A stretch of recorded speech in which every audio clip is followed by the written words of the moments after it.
জয় গুরু। আমার চ্যানেলে সকলকে স্বাগত। সামনেই দোল পূর্ণিমা বা হোলি।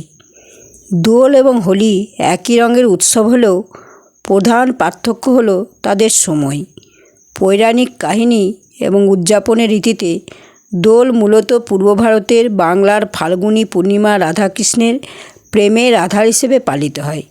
অন্যদিকে হোলি মূলত উত্তর ভারতে তার পরদিন প্রতিপদ তিথিতে প্রহ্লাদ ও হোলিকার গল্পের ওপর ভিত্তি করে পালিত হয়।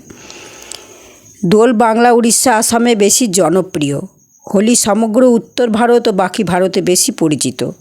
দোল হচ্ছে রাধাকৃষ্ণের প্রেম ও ভক্তিকে এবং হোলি হচ্ছে প্রহ্লাদ রক্ষার মাধ্যমে অশুভ শক্তির ওপর শুভ শক্তির জয়কে প্রতিকায়িত করে। দোলে সাধারণত আবির বা শুকনো রং ও কীর্তন বেশি প্রচলিত। অন্যদিকে হোলিতে অনেক বেশি কাদা, রং, জল মেশানো হয়। হোলির আগের রাতে হোলিকা দহন হয়, যা দোলের ক্ষেত্রে প্রধান বিষয় নয়। হোলিকা দহন বা ন্যাড়া পোড়া, যেটা আমরা এক কথায় ন্যাড়া পোড়া বলি, রঙের উৎসব হোলির আগের দিনে সন্ধ্যায় পালিত হয়। এটি একটি হিন্দু উৎসব যা মন্দের ওপর ভালোর বিজয়ের প্রতীক। এই আচার ভক্ত প্রহ্লাদকে হত্যার ব্যর্থ প্রচেষ্টায় রাক্ষসী হোলিকার আগুনে দগ্ধ হওয়ার পৌরাণিক কাহিনীকে স্মরণ করে একটি বড় বনফায়ার বা অগ্নিকুণ্ড জ্বালানো হয়। অসুর রাজা হিরণ্যকশিপ তার বিষ্ণুভক্ত পুত্র প্রহ্লাদকে মারার জন্য বোন হোলিকাকে, যার আগুনে না পুড়ে যাওয়ার বর ছিল, সেই প্রহ্লাদকে কোলে নিয়ে আগুনে বসতে বলেন। কিন্তু প্রহ্লাদ বেঁচে যান এবং হোলিকা ভস্মীভূত হন।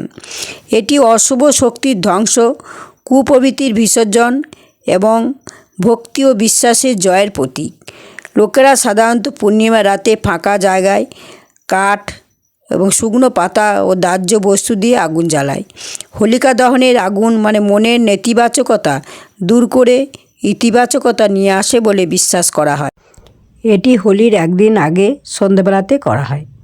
জয় গুরু। যদি চ্যানেলটি ভালো লেগে থাকে তাহলে অতি অবশ্যই একটি লাইক ও সাবস্ক্রাইব করে পাশে থাকবেন এই ভক্তিমূলক কথা শোনার জন্য।